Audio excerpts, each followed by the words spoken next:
인천공항고속도로에선 통근버스가 승용차와 부딪혀 도로 밖으로 추락했습니다. 승객 등 37명이 다쳤는데 속도를 줄이지 않은 채 급하게 차선을 바꾸다 사고가 난 것으로 보입니다. 홍신영 기자입니다. 오늘 아침 6시 16분 인천공항고속도로 신불RC 인근 CCTV 화면입니다. 4차선을 달리던 버스가 차선을 바꾸려는 순간 옆 차선 차량들이 잇따라 피하면서 중심을 잃은 검은색 승용차가 버스 옆면을 들이받습니다. 이 충격으로 버스는 가드레일을 뚫고 도로 밖으로 튕겨져 나갑니다. 차량과 부딪힌 버스는 속도를 이기지 못하고 도로 밖을 벗어나 50m 아래 배수구로 굴러떨어졌습니다. 3차선으로 갑자기 들어오려는 버스를 피해 승용차가 2차선으로 급히 옮기고 2차선에 있던 승용차는 1차선으로 급히 피하던 순간 뒤에 있던 차량과 충돌을 우려해 핸들을 급히 꺾으면서 사고로 이어진 겁니다. 탱크 소리가 나는 거예요. 탱크 소리처럼 막 쿵 부딪히는 게 그냥. 그러면서 차가 순간적으로 돌아가는데 뭐 대책이 있어요? 손쓸 시간이 없었지. 사고가 난 버스는 매일 새벽 5시 20분에 서울에서 출발하는 공항 근로자들의 통근버스. 출근길 갑작스런 사고로 37명이 다쳤지만 대부분 안전띠를 메고 있어 다행히 사망자는 없었습니다. 또 먼저 탈출한 승객들이 버스 유리창으로 다른 승객들을 구조하면서 피해를 줄였습니다. 경찰은 CCTV 화면을 근거로 과속과 끼어들기 등 불법 행위가 있었는지 조사 중입니다. MBC 뉴스 홍신영입니다. 최근 서울 올림픽대로에서 버스 석 대가 잇따라 추돌해 승객이 숨지는 사고가 있었죠. 앞서가던 화물차가 떨어뜨린 매트리스를 피하려다가 생긴 사고였는데 이렇게 도로에 떨어진 적재물이 대형 사고를 부르는 경우가 많습니다. 나연수 기자가 취재했습니다. 쭉 뻗은 도로를 달리던 광역버스. 앞쪽에 멈춰선 관광버스를 들이받고 그 뒤를 또 다른 버스 한 대가 덮칩니다. 버스 3대가 잇따라 추돌해 승객 1명이 숨지고 30명 가까이 다친 사고. 앞서가던 화물차가 떨어뜨린 침대 매트리스를 피하려다 벌어진 일입니다. 고속도로를 달리던 승용차가 앞에서 날아온 적재물 때문에 중앙분리대를 들이받고 뒤집히는 사고도 있었습니다. 고속도로에서 화물차 낙하물에 의한 사고는 최근 5년 동안 200여 건, 72명이 다치고 1명이 숨졌습니다. 일반 운전자 절반 이상이 적재물 때문에 사고가 날 뻔한 적이 있다고 응답했을 정도로 도로에서 자주 마주치는 위험 요소입니다. 갑작스럽고 예측하지 못한 위험 상황에 직면하게 되면 운전자가 낙하물을 피하기 위해 과도하게 핸들을 조작할 가능성이 높아 차량이 도로를 이탈하거나 다른 차량과의 충돌을 야기하는 경우가 많습니다. 이런 사고의 대부분이 적재물을 제대로 고정하지 않아서 발생하지만 적재물 고정 방법을 교육받은 화물차 운전자는 10명 가운데 3명 수준에 불과합니다. 또 화물을 적절하게 고정하지 않아 단속된 적이 있는 화물차 운전자는 18%에 불과해 경찰 단속 역시 강화돼야 할 것으로 보입니다. YTN 나연수입니다.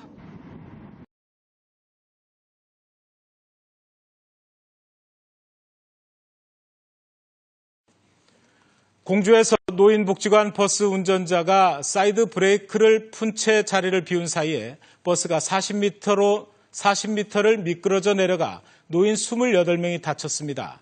지난 일요일에도 비슷한 사고가 대전에서 있었습니다. 이승섭 기자가 보도합니다. 45인승 버스가 비스듬한 경사로를 따라 서서히 움직입니다. 운전자도 없이 나아가는 버스. 정문을 빠져나가더니 도로를 가로질러 건너편 수로에 빠집니다.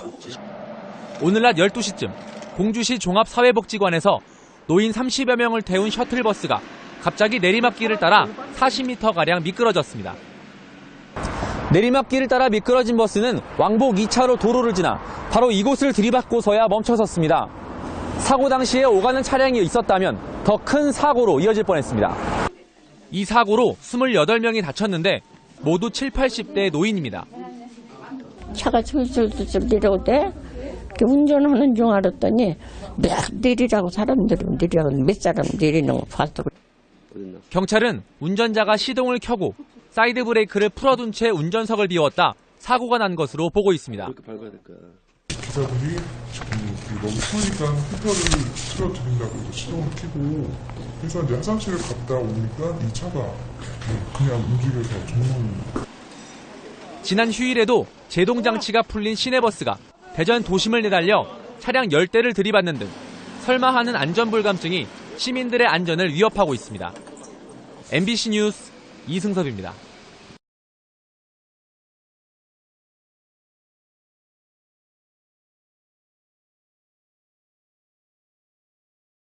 시내버스 난폭 운전 사고가 끊이지 않고 있습니다. 급출발과 급제동으로 승객이 크게 다치는 사고도 잦습니다. KNN은 앞으로 시내버스 난폭 운전 실태와 원인, 또 대책을 찾아보려 합니다. 오늘은 먼저 난폭 운전 실태 점검해 보겠습니다. 정기영 기자입니다. 할머니가 버스에서 내릴 준비를 하며 서 있습니다.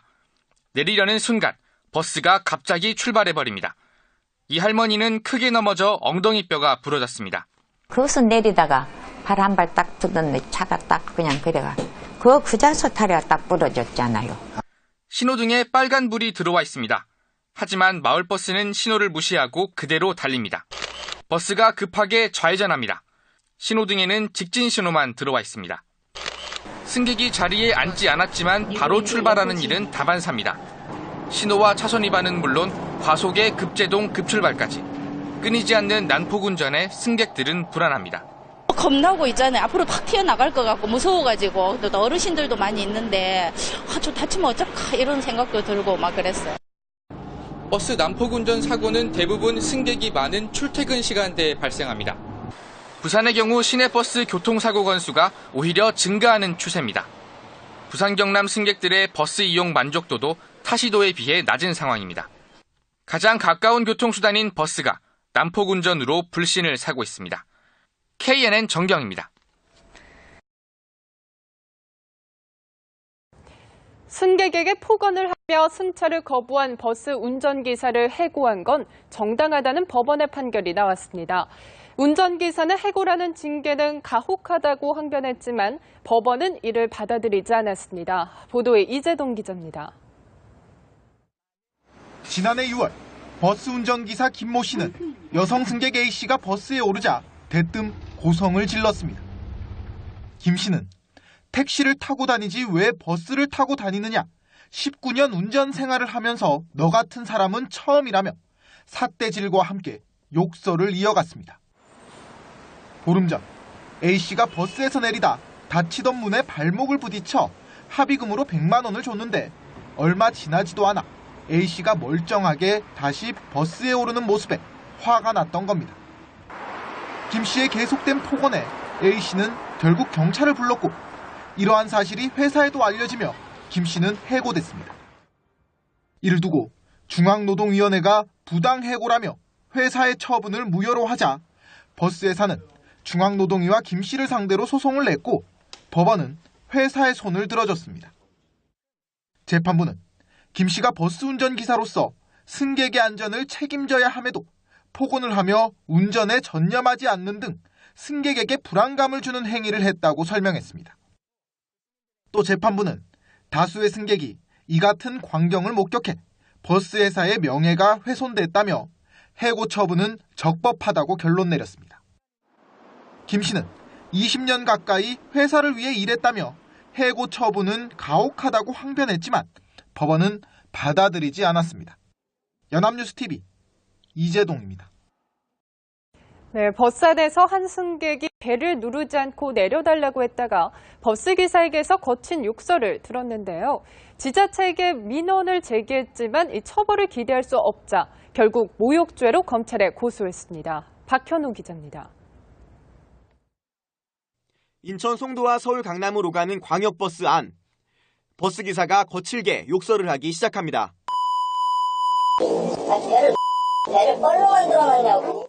승객이 배를 누르지 않고 내려달라고 했다는 이유에서입니다. 듣다 못한 다른 승객들이 말려보지만 아저씨 그만하세요. 쌍욕까지 하는 사고는 없어요. 정말로. 그래도 거친 말은 계속됩니다. 휴일날 일하는 것도 짜증나 죽겠는데 배 누르면 버스가 안 서냐고. 나 진짜 이 지하철이야 이게? 버스에 탄 승객들은 황당하고 기분이 상할 수밖에 없었습니다. 네, 쓰는데 왜 안 쓰느냐. 네네네. 그렇게 얘기했더니 이제 그때부터 이제 시작한 거죠. 그러더니 그때부터 그냥 그 말밖에 안 했어요. 그분 옆에 외국 사람들도 타고 있는데 어쩌면 그렇게 소리를 지르고 그러겠죠. 욕설을 들은 승객은 버스 회사 소재지인 인천시와 연수구에 민원을 제기했지만 처벌을 기대하긴 어려운 상황입니다. 버스 기사분들의 불친절에 대해서는 여객자동차법에 처벌할 수 있는 근거가 좀 많이 희박해요. 그게 좀 의심감이 없잖아 있긴 합니다. 결국 이 승객은 버스 기사를 모욕죄로 처벌해달라며 검찰에 고소장을 냈습니다. 연합뉴스TV 박현우입니다.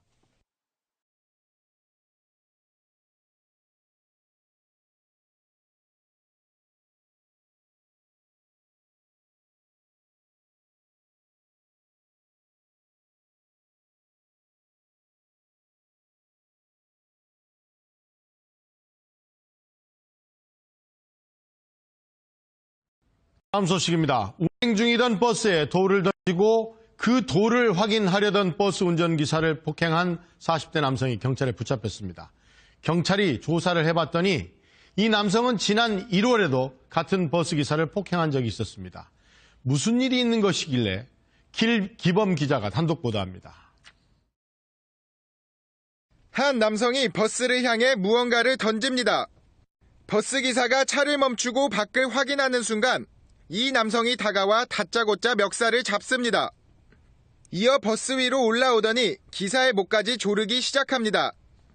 보다 못한 승객들은 이를 말리고 경찰까지 출동했지만 이 남성은 욕설을 퍼부으며 난동을 부립니다. 술만 먹으면 사람인들의 행태 부리고 그래가지고 평상시 아무나 보면 욕해요. 한두 번이 아니니까 우리는 뭐. 46살 박모 씨가 시내버스 운전기사 54살 정모 씨에게 폭행을 가한 건 지난달 10일 밤 11시 50분쯤. 정류장에 서 있던 박 씨는 버스를 향해 돌을 던져 차를 세운 뒤 기사를 폭행했습니다. 알고 보니 박 씨는 한 달 전에도 버스 정류장이 아닌 곳에서 태워달라고 요구하다 태워주지 않자 버스기사인 정 씨를 때렸던 것으로 나타났습니다. 이 일로 벌금을 물게 될 처지에 놓인 박 씨가 정 씨를 보자 또 폭행을 저지른 겁니다. 전에도 네가 나를 신고해가지고 굴탕 먹인 적 있지? 너 먼저도 한번 그렇게 했으니까 오늘 내가 너를 죽여줄게. 예? 경찰은 박 씨를 상해 혐의로 구속하고 검찰에 넘겼습니다. MBN 뉴스 길기범입니다. 서울 길거리에서 한밤중에 중학생들과 성인 남성들 간에 집단 난투극이 벌어졌습니다. 이유는 황당하게도 기분 나쁘게 쳐다봤기 때문이라고 합니다. 박유영 기자가 취재했습니다. 지난 24일 새벽 서울 신정동의 한 거리. 10대로 보이는 무리가 우르르 몰려갑니다. 잠시 후 또래 몇 명이 더 뛰어가 가담하더니 여럿이 뒤엉켜 밀고 밀치는 싸움이 벌어집니다. 흥분한 남학생이 길바닥에 있던 나무 상자를 집어들고 가는 모습도 보입니다. 15살 김모근 등 중학생 10명과 31살 양모 씨 등 회사원 5명이 한밤중에 때 아닌 난투극을 벌인 겁니다. 거리를 뛰어다니며 30분 넘게 몸싸움을 벌인 이들은 경찰이 출동한 뒤에도 한참 동안 실랑이를 이어왔습니다.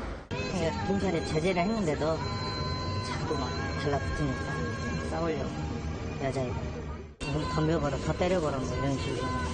서로 시비가 붙은 건 단순히 기분 나쁘게 쳐다봤다는 것 때문입니다. 그냥 뭐 서로 뭐 눈 마주쳤다고 인원이 많아가지고 그런 부분에서는 아직 조사가 안 됐어요.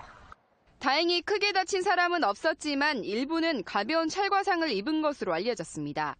서울 양천경찰서는 15명 전원을 불구속 입건하고 이들을 차례로 불러 구체적인 사건 경위 등을 조사할 방침입니다. MBN 뉴스 박영입니다. 어제 최고급 무제 승용차의 무법 질주, MBN이 단독으로 보도해드렸죠. 취재를 좀 더 해봤더니 황당한 일들이 또 있었습니다. 사고를 내고 피해 여성을 때리는가 하면 옷을 벗고 난동까지 부렸던 것으로 확인됐습니다. 알고 봤더니 이 운전자 수백억 원대 자산을 가진 중소기업 CEO였습니다. 이성식 기자가 단독 취재했습니다.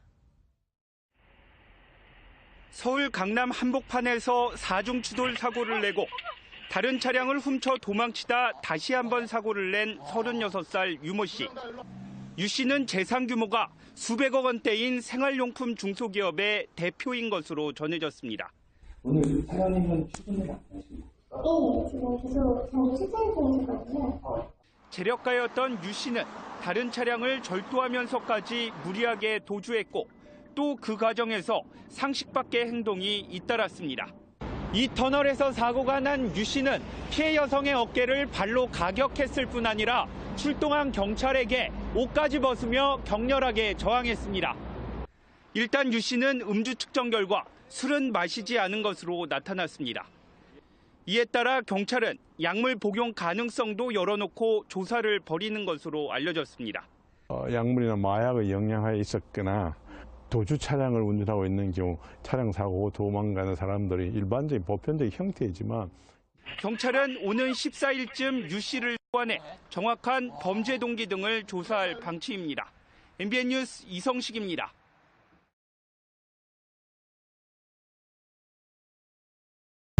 배를 안 누르고 가만히 서 있다가 이제 갑자기 배를 누르고 왜 안 서냐고 앞으로 와가지고 기사를 폭행하는 거예요.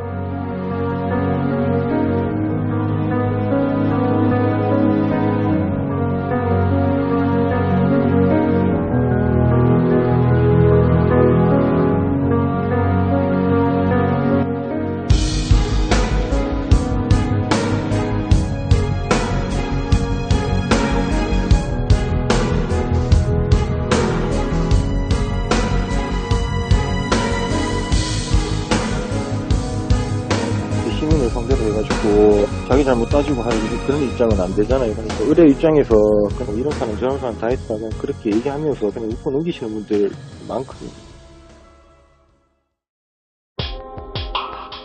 그리고 어차피 이게 버스 회사 자체가 보조금으로 일을 하는 데고 그 보조금이 시민들의 세금이고 나의 승객들은 시민이고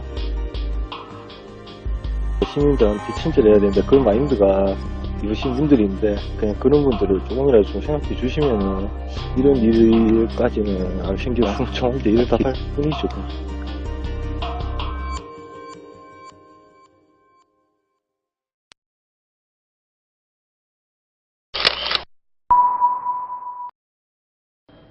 출근길 버스에 탄 60대 취객이 느닷없이 버스 기사를 폭행했습니다. 놀란 기사가 순간 운전대를 놓치면서 버스가 길 옆 가로수를 들이받아 20명이나 다쳤습니다. 전재홍 기자입니다. 빨간 모자를 쓴 60살 김모 씨가 비틀거리며 버스에 올라탑니다.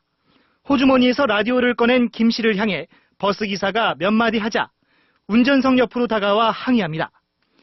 잠시 뒤 버스는 인도로 돌진해 가로수와 교통표지판을 잇따라 들이받고 멈춰섰습니다. 라디오 같은 걸 들고 계셨는데 그걸로 계속 시끄럽게 하시니까 운전자분이 시끄럽다고 뭐 하시는 거냐 그러다가 시비가 붙은 거예요. 소형 라디오 소리를 줄여달라는 요구에 김 씨가 버스 기사를 폭행한 겁니다. 김 씨는 운전석으로 다가와 창문으로 손을 넣고 뺨을 두세 차례 치자 운전기사가 그만 핸들을 놓친 것으로 경찰은 파악하고 있습니다. 주먹인지 뭔지 안경 끼고 있다가 얻어맞아가지고 정신이 없어요. 이 사고로 운전기사 48살 오 씨와 승객 등 20명이 크고 작은 부상을 입었습니다.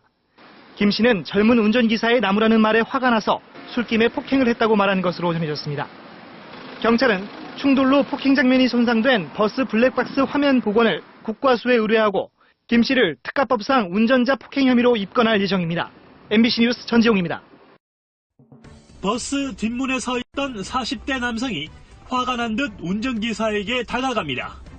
그리고는 버스기사를 향해 삿대질하고 멱살을 잡고 흔듭니다. 그래도 화가 풀리지 않은 듯 들고 있던 책으로 머리를 내려치고 머리채를 잡고 마구 흔듭니다. 운행 중인 시내버스 기사를 막무가내로 5분 동안 폭행한 남성은 49살 강모 씨. 소주 한 병 반을 마시고 버스를 탄 강 씨가 폭력을 휘두른 건 이것 때문이었습니다. 바로 자신이 서야 할 곳에 버스를 세우지 않았다는 이유 때문입니다. 하지만 버스 기사는 강 씨가 배를 한참 지나 눌렀다고 말합니다. 배를 안 눌리고 자기가 밀릴 곳을 지나니까 막 욕을 하면서 그냥 막 손찌검을 하더라고요. 막 사정없이 막 패는데. 버스 기사는 폭행을 당하는 가운데도 가까스로 주차 브레이크를 당겨 대형 사고는 막을 수 있었습니다. 당시 버스에는 승객 10여 명이 타고 있었습니다. 운전은 특가법상 운전자 폭행 특가법으로처럼 특정범죄 가중처벌하는 법률이 바라고 운전자 폭행이라고 하는 게 있어요. 경찰은 강 씨를 불러 조사한 뒤 형사처벌할 방침입니다.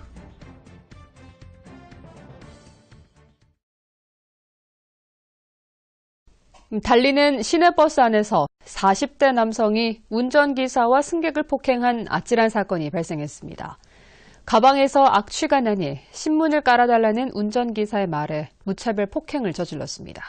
보도에 김찬년 기자입니다. 한 남성이 시내버스 운전석에 앉아있는 기사에게 쉬지 않고 발길질을 해댑니다. 버스가 달리기 시작하자 이번에는 승객을 쉴 새 없이 때립니다. 운전 중인 기사까지 폭행해 차가 갑자기 멈추면서 승객들이 나가 떨어집니다. 무차별적인 폭행은 버스가 경찰서 앞에 멈출 때까지 10분 동안이나 계속됐습니다. 주먹이 들어오고 발로 차고 옆구리로 막 차고 막 끌어내려고 그러고 그 상황이 아니도 그래서 이제 또 옆에 사람인데 또 그 사람한테서 또 때리는 거예요. 그 상황을 가면서 이제 올라가면서 맞으면서도 경찰서까지 끌고 간 거예요. 그렇게 된 거예요. 폭행 사건이 일어난 시각은 오늘 오전 8시 50분쯤. 서귀포시 삼매봉에서 버스에 탔던 44살 양모 씨가 기사와 승객을 폭행해 모두 4명이 다쳤습니다. 낚시 미끼가 든 가방에서 악취가 나니 다음 손님을 위해 의자에 신문을 깔아달라는 기사를 폭행하고 이를 말리던 승객에게까지 무차별 폭력을 휘두른 겁니다. 나라니 기분이 하나 나쁘더라고 앉아있는데 화가 나갖고 거듭차고 뒤통수 몇 번 손 찍어냈지만 얼굴 때 이빨 때리고 그러면 없지요. 경찰은 밤낚시를 하면서 잠을 제대로 못 잔 양 씨가 예민한 상태에서 홧김에 폭력을 휘두른 것으로 보고 운전자 폭행 등의 혐의로 구속영장을 신청할 예정입니다. MBC 뉴스 김찬년입니다. 서귀포시에서 한 승객이 시내버스 기사와 승객들을 무차별 폭행해 4명이 다치는 사건이 발생했습니다. 10여 분간 계속된 폭행에 휴일 오전 평화롭던 버스 안은 공포의 도가니가 됐습니다. 김동훈 기자입니다. 한 남성이 버스 기사를 막무가내로 폭행합니다.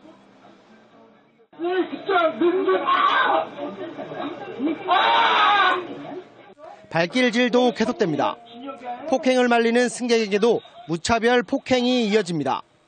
오늘 아침 8시 50분쯤 서귀포시 삼매봉에서 시내버스를 탔던 44살 양모 씨가 버스기사와 승객들을 폭행하기 시작했습니다. 낚시 가방에서 냄새가 나니 바닥에 신문을 깔아달라는 버스기사의 요구에 격분한 겁니다. 버스 내부를 오가며 10여 분간 계속된 폭행에 승객들은 공포에 떨어야 했습니다. 이 폭행으로 버스기사와 폭행을 말리던 공무원 등 모두 4명이 다쳐 병원에서 치료를 받았습니다. 계속된 폭행에 달리던 버스가 급정거하면서 60대 할머니는 머리에 10여 바늘을 꿰맬 정도로 크게 다쳤습니다. 이리 와서 패고 저리 와서 패니까요. 머리 뒤통수 맞으니까 눈에 사람이 번쩍이더니 정신이 하나 없더라고요. 버스기사 김 씨는 문을 열라며 계속 폭행하는 양 씨를 태우고 버스를 경찰서로 몰고 가 신고했습니다. 경찰은 양 씨를 운전자 폭행 등의 혐의로 체포해 구속영장을 신청할 방침입니다. JIBS 김동훈입니다.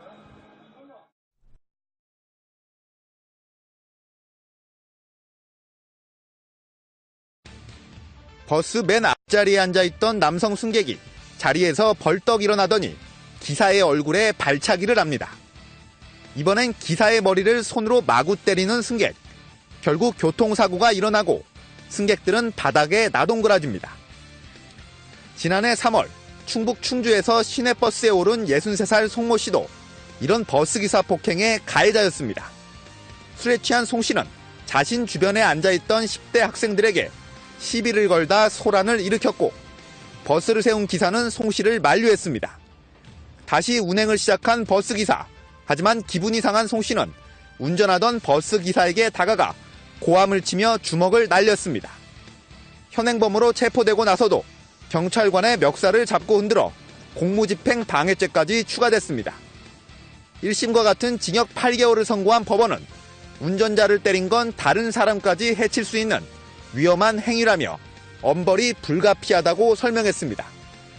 운전자 폭행 범죄는 일반적인 폭행보다 무거운 5년 이하의 징역이나 2천만 원 이하의 벌금에 처하도록 규정돼 있습니다.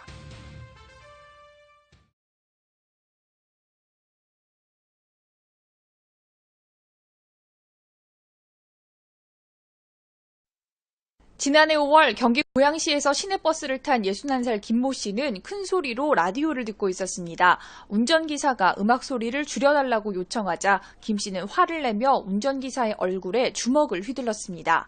폭행 충격으로 운전기사가 중심을 잃으면서 버스가 가로수와 교통표지판 기둥을 들이받았고 결국 운전기사와 승객 등 20여 명이 다치고 말았습니다. 재판에 넘겨진 김 씨는 자신이 운전기사를 폭행한 것과 사고가 나 승객이 다친 것은 인과관계가 없다고 주장했습니다. 하지만 법원은 운전자를 폭행할 경우 승객이 다칠 수 있다는 점은 누구나 쉽게 예상할 수 있고 자칫 대형 사고로 이어질 수도 있었던 만큼 엄한 처벌이 필요하다며 징역 1년 6개월의 실형을 선고했습니다. 항소한 김 씨는 당시 술이 덜 깬 상태였던 데다 치매로 인해 판단력이 흐려졌었다고 주장했지만 법원은 이 역시 받아들이지 않았습니다. 재판부는 김 씨가 운전석 칸막이 등을 잡고 균형을 유지하며 버스기사를 때렸다며 김 씨가 지난해 치매로 진단받았던 사실은 인정되지만 당시 사물을 변별하거나 의사결정 능력이 저하된 상태였다고 보기는 어렵다고 밝히며 1심과 같은 형을 선고했습니다. YTN 한현입니다. 인천공항고속도로에선 통근버스가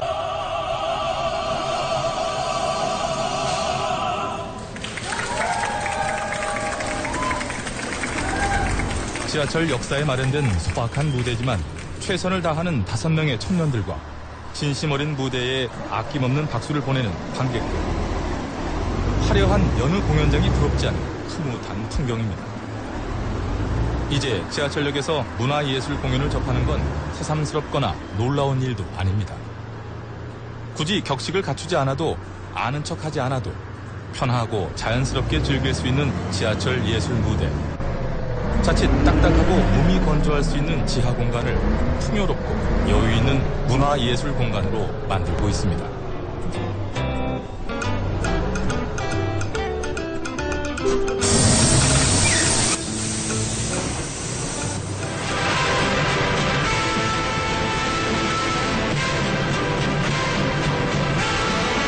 대망의 서울 지하철과 수도권 전기철도가 개통됐습니다.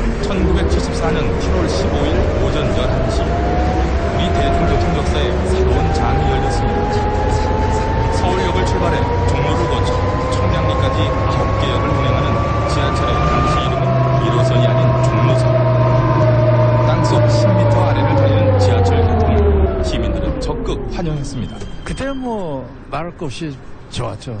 왜냐면 이제 이게 편리하니까 볼 일이 없는 자도 이제 타고 싶어서 그냥 타고 왔다 갔다 하고 그런 기억은 나지. 신기하고 좋았죠. 안 타던 걸 타니까 쫙 잘 가고 좋더라고요. 네. 이렇게 싹싹 가더라고요. 천천히. 지하철의 첫 등장은 시민들에게 신기한 구경거리였습니다. 1974년 발간된 서울시 시정 개요에는 지하철 개통 이틀째인 8월 16일 단 하루 동안 29만 5천여 명이 지하철을 이용했다는 기록이 남아 있습니다. 당시 서울시 인구가 600만 정도였으니까 5명 중 1명이 지하철 구경에 나섰다는 얘기죠. 총 길이 7.8km로 시작한 지하철은 지난 40년 동안 전 세계가 놀랄 만큼 빠른 속도로 성장했습니다. 지하철 1호선은 국철과 연계되어 인천, 수요산 노선으로 확장됐고 1980년 지하철 2호선 개통을 시작으로 1985년 서울을 X자로 연결하는 3호선과 4호선이 그 후 1990년대 5, 6, 7, 8호선에 이어 2009년 9호선이 개통되면서 지하철은 명실상부 시민의 발휘되어 달리고 있습니다. 편리한 이동수단, 막히지 않고 빨리 달리게 해주는 이동수단. 지상으로 달리는 것보다 많이 교통이 해소가 되니까 당연히 다리사전이라고 하나요? 체크하는 것도 function 운전도 같아서 이렇게 편리한 집들이 많은 것 같아요. 오늘 여기서 누구를 만나게 됐는데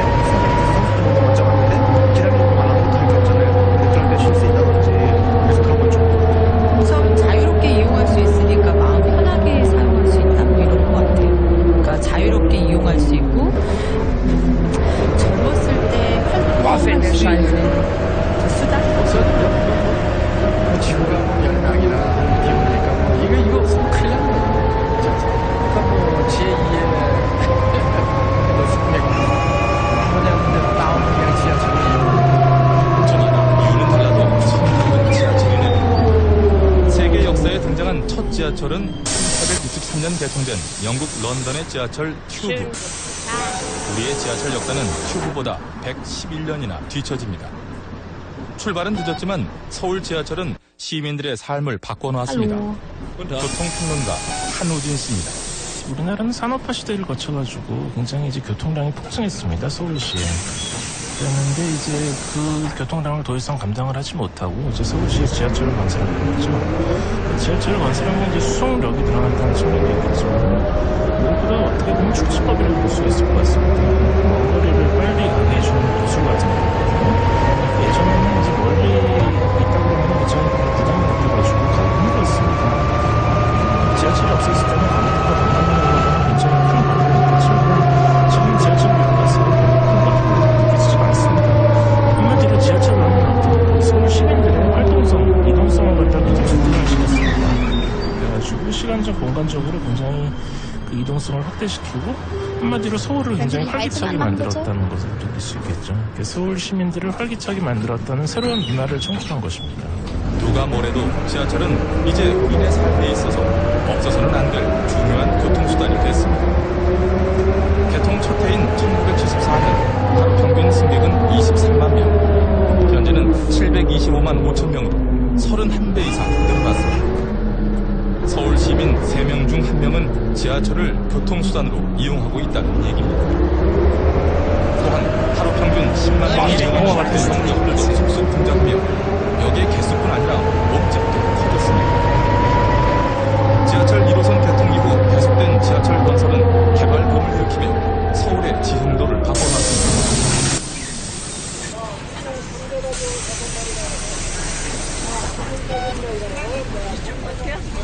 이쪽 버튼? 동대문구 제기동이 위치한 경동시장. 인삼, 당귀, 황기 같은 약재는 기본이고 일반인들에게 낯선 희귀 한약재를 파는 상점들이 모여있는 한약재 시장입니다. 우리나라에서 소비되는 한약재의 70%가 유통되는 최고의 약재 시장인 만큼 이곳에선 사람들의 흥정 소리가 끊이지 않습니다. 그래 300g 인삼은 300g 저것도 만들어 이거 14,000원. 기록에 의하면 제기동은 조선시대에 가난하고 병든 백성을 돌보던 후불기관인 고재원이 운영됐던 곳이라고 합니다.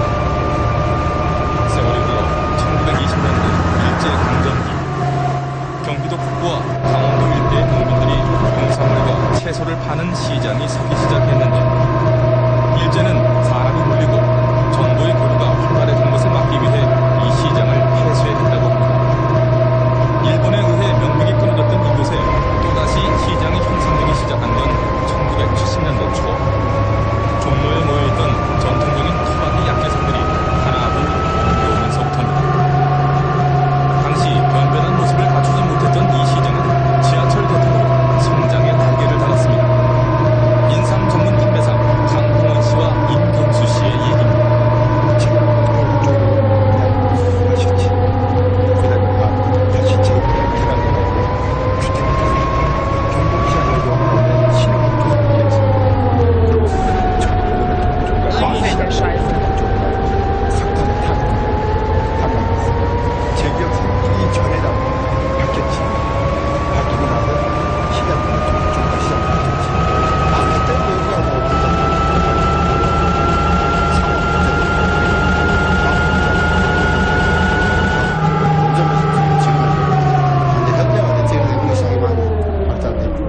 서울에서 재래시장하면 경도시장 아니에요? 많이 지하철 생기고 뭐 한 100% 신장됐다고 봐야지 옛날보다.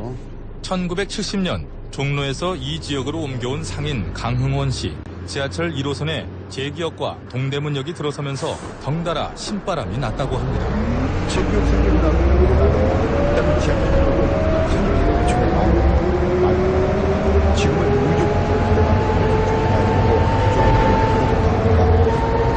회견 쪽에서 많이 오고, 그 다음에 어디서 오냐면 수원, 안양, 쪽, 지금 천안, 인천 다 많이 오고.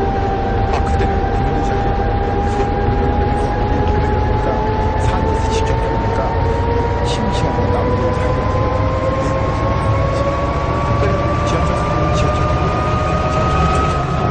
지하철에서 꺼지는 사람들이 신나보다 제일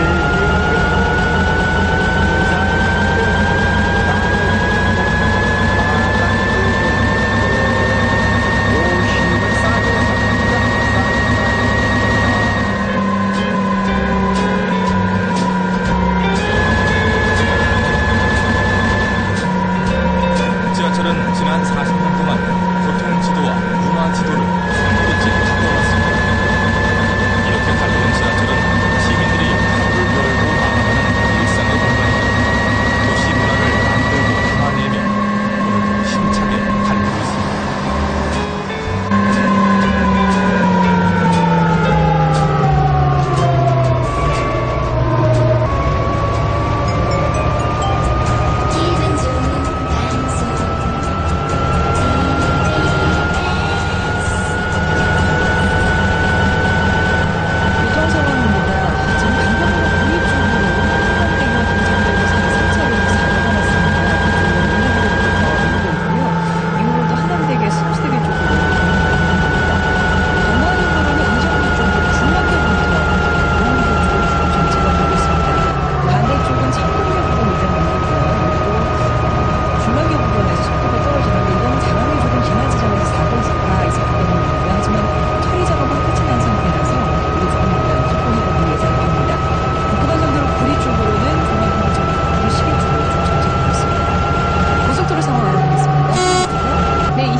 승객이 폭발적으로 늘어나 새로운 풍속도가 만들어지기도 했습니다.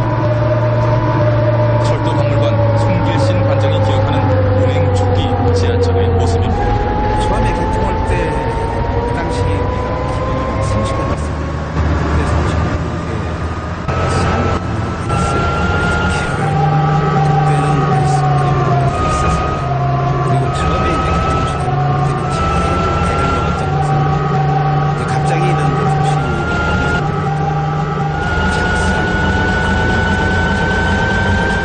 그리고 이제 워낙 그때만 해도 전쟁 수가 적으니까 밀어주는 부대들 푸시맨 여기다 도착하면은 자기 자력을 못하면 저쪽에서 밀어줘야 되는 대학생들 하나가 있어요. 그 정도 그 아침에 출근 시간, 저녁에 퇴근 시간 때 일을 시키는 그런 기억도 있어요. 푸시맨 기억나십니까? 이제는 아득해진 추억의 단어가 됐습니다. 철도 동호회 이재원 씨의 얘기입니다. 80년대 후반까지 있었던 푸시맨. 정말 푸시맨들이 아니었으면은 출근 못하는 분 엄청 많았을 거고요. 90년대부터 점점 줄어들었어요. 실제로 경인선의 혼잡도가 80년대가 거의 정점을 찍었고요. 90년대 후반에 삼복선이 되면서 당시 직통열차, 지금 이제 급행열차인데 직통열차가 생김으로써 많이 혼잡도가 많이 완화됐습니다. 인천에서부터 타도 거의 한 주안쯤 오면은 거의 만석이었고 동안부터는 이제 꾹꾹 눌러 담고 부평 부천을 지나가면서부터는 정말 그냥 무조건 그냥 사야 돼. 요즘에야 무인 자동 발매기를 이용하지만 초창기에 사용했던 일회용 종이 승차권. 지하철 타면서 분명히 구입해 호주머니에 넣었는데 내릴 때 찾지 못하고 당황하곤 했는데요. 이제 대중교통 환승제가 도입되어 카드 한 장만 있으면 지역을 가리지 않고 이용이 가능해졌으니 그야말로 격세지감입니다. 이제 서울의 지하철은 더 이상 단순한 교통수단만을 의미하지 않습니다. 교통평론가 한우진 선생의 얘기입니다. 지하철이 80년대만 해도 별명이 지옥철이었거든요. 이제는 이제 그런 시기는 지났고요. 이제는 단순히 지하철이 수송을 하는 역할만 하는데 조금 그 안에 문화를 담는 것이죠. 사람들이 이제 지하철에서 즐거움을 찾을 시기가 됐습니다. 무선 인터넷이라든지 각종 정보기기들을 지하철에서 이용하고 지하철 내에서도 쇼핑도 할 수 있고 또 지하철에서 각종 보고 싶은 사람들을 만남의 장소로 쓸 수도 있습니다. 그러니까 옛날에는 너무 혼잡해서 지하철에서 빨리 벗어나고 싶은 그런 지하철이었다면 이제는 오히려 사람을 만나기 위해서 찾아가고 싶은 지하철로 바뀌고 있다는 것이죠.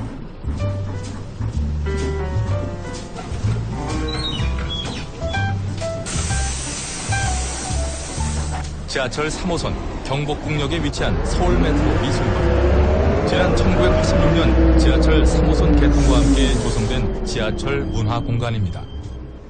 남는 공간에 구색만 갖춰놓은 거 아니냐 하며 찾았다간 오산이었구나 하게 된다고 하는데요. 지하철 터널 모양을 본뜬 아치형 모양으로 만들어진 이 미술관에선 1년 내내 다양한 전시회가 열리고 있어 바쁜 시민들과 관광객들이 휴식을 위해 쉽게 찾을 수 있는 명소가 됐습니다. 일단 그냥 지나가는 게 아니라 눈요깃거리가 있어서 재미있고 다양해가지고 구경하고 있었어요. 체험하시는 분들도 있어서 더 좋은 경험이 될 수도 있는 것 같고 저도 이런 분야에 대해서 관심을 가질 수도 있는 계기가 된 것 같아요. 원래는 이제 이쪽 근처에서 박람회 를 이용하고 지금 다른 쪽으로 이동하려다가 시간 여유가 있어서 이용하게 됐습니다. 전문 작가들이 아니고 초 작가들도 자기 생각을 작품에 많이 반영해서 이런 작품을 이렇게 전시한다는 게 되게 좋더라고요. 이렇게 상업적이지 않은 전시 공간을 볼 수 있다는 게 문화적으로 굉장히 많이 도움도 되고 저희 아이한테도 이제 다니다가 이런 것도 한 번씩 이렇게 보여줄 수 있고 그래서 나름 교육적으로도 좋고 또 문화적으로도 쉽게 접할 수 있는 거잖아요. 안 그러면 저희가 이제 다 알아보고 예약하고 막 이렇게 가야 되는데 그렇지 않고 그냥 아무 생각 없이 왔는데 우연히 들려서 이렇게 한 번씩 보면 선물 같은 느낌도 드는 것 같아요. 지하철은 문화 공연을 선보이고 미술 작품을 전시하는 문화마당으로 탈바꿈하고 있습니다. 동의대 신문방송학과 주재원 교수입니다. 지하철이라는 것이 단순히 이제 교통수단으로만 머물렀던 시절이 있었다면 이제 그것이 70년대, 80년대가 지나면서 그러니까 전 세계적으로 봤을 때 그것이 하나 이제 문화적인 공간으로 확장이 되었다고 생각을 해요. 특히 이제 2000년대에 들어서면서 특히나 이제 많은 젊은 예술가들이 지하철 공간에서 자신의 어떤 문화적인 여러 가지 아웃풋들을 들고 나와가지고 미술이라든지 그런 어떤 작품 전시를 해야 되는 것들은 또 시민들에게 보여줌으로써 공간이 되었다라고 보거든요. 그런 측면에서 본다면 이제 지하철이라는 것이 오늘날 더 이상 시민들을 운반하는 것에 그치는 것이 아니라 시민들이 숨 쉴 수 있고 또 이제 그것을 공간을 통해서 예술적인 표현이라든지 이런 것들을 피부로 느낄 수 있는 그런 공간으로 확장되지 않았나.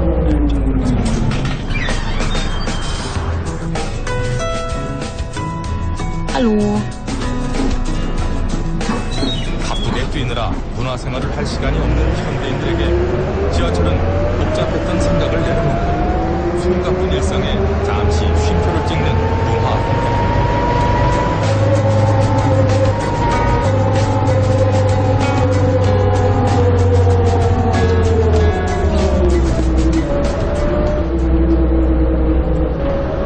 TBS 캠페인.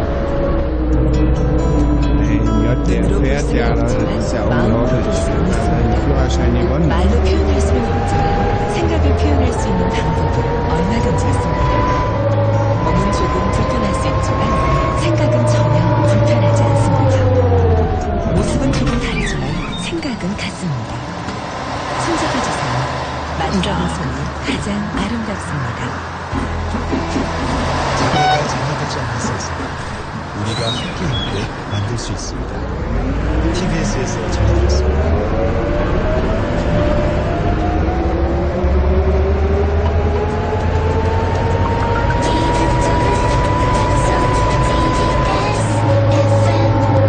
좌우가 같네 좌우가 같아 2588 대리합전 협찬 10시 30분 교통정보입니다. 경부고속도로 서울 쪽으로도 정체 구간이 생겼습니다. 기흥에서 신갈분기점까지 6km 구간이 어렵고요. 반대 부산 쪽으로 가시는 길 현재 총 50km 구간에서 속도 떨어져 있습니다. 잠원에서 양재, 서울흥소에서 신갈분기점, 수원에서 남사, 안성분기점에서 안성휴게소, 이후로도 북천 안에서 천안분기점, 회덕분기점에서 비룡분기점까지 속도 줄이셔야겠습니다. 중부고속도로 남이 쪽으로는 동서울요금소부터 밀리기 시작합니다. 산곡분기점까지 3km 구간과 중부 1터널에서 3터널, 이천휴게소에서 모가까지 어려운 상황입니다. 좌우가 같네 좌우가 같아 2588 대리운전 협찬이었습니다. 16분에 춘천으로 가는 ITX 청춘 2019 열차를 이용할 고객께서는 타는 곳 1번에서 기다려주시기 바랍니다. 복잡한 출근 시간을 넘긴 오전 10시경 청량리 ITX 청춘열차 승차장. 북적거리는 사람들 사이로 335 짝을 지어 열차를 기다리는 어르신들이 보입니다. 지팡이와 물병을 드시고 경쾌한 차림새로 한껏 멋을 낸 모양이 길에 나서신다 합니다. ITX 청춘열차는 용산역이나 청량리역에서 춘천까지를 오가는 급행 열차입니다. 지하철과 연결되어 있고 하루 만에 춘천까지 다녀올 수 있는 이 열차는 어르신들에게 인기가 강합니다. 열차 기관사 박승식 씨의 얘기입니다. 주로 어르신들이 이동하는 시간이 9시 정도에서 10시 반 타고 내려가면 춘천 가면 점심때가 되거든요. 그리고 용문이나 양천은 장날이 있어요. 그날도 그날이 많이 되는 그리고 또 요즘은 어르신들도 자전거 라이딩 하시는 분들이 많잖아요. 그런 분들이 중앙라인이라든지 앞서서 라인에서 남한 같은 길, 강남 자전거길 별로 많이 다니시고 그런 거 보니까 거의 아침 식사 하시고 나오셔가지고 친구분들하고 그 시내에서 노시는 것보다 공기가 좋잖아요. 또 전동차로 이동하시게 되면 지금같이 무더위에는 시원하니까 그래서 이제 거기까지 이동하셔서 식사하고 하시고 하루가 거의 대당 나눠서 대다섯 분이 모여서 식사하시고 낙장을 다 하시는 65세 이상 경로 메인들이 지급되고요. 전동열차는 모든 구간이 전부 다 자유롭게 도심에 계시는 것보다 나가는 데도 1970년대 청량리역에 모여 청춘대 한머리 기분이 깨끗한 노인들 같이 찾고 있습니다. 당시 젊음의 상징이었던 통기타 대신 지팡이를 들었지만 마음만은 너무 젊음이 있지 않습니다.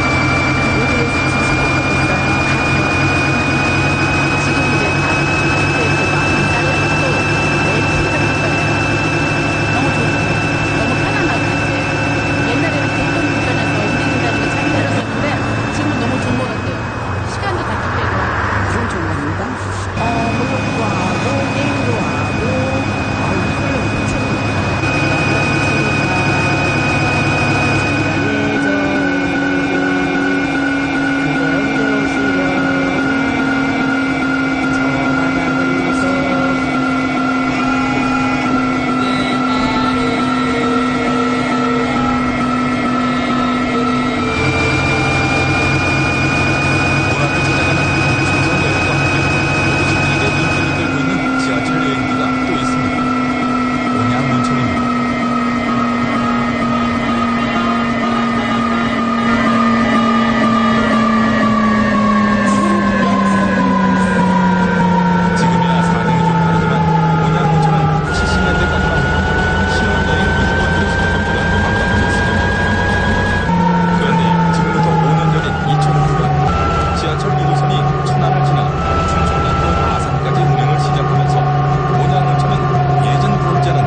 어르신들이 대부분. 지하철 안에서는 비슷한 시절, 비슷한 경험을 하며 살아온 어르신들의 얘기가 줄줄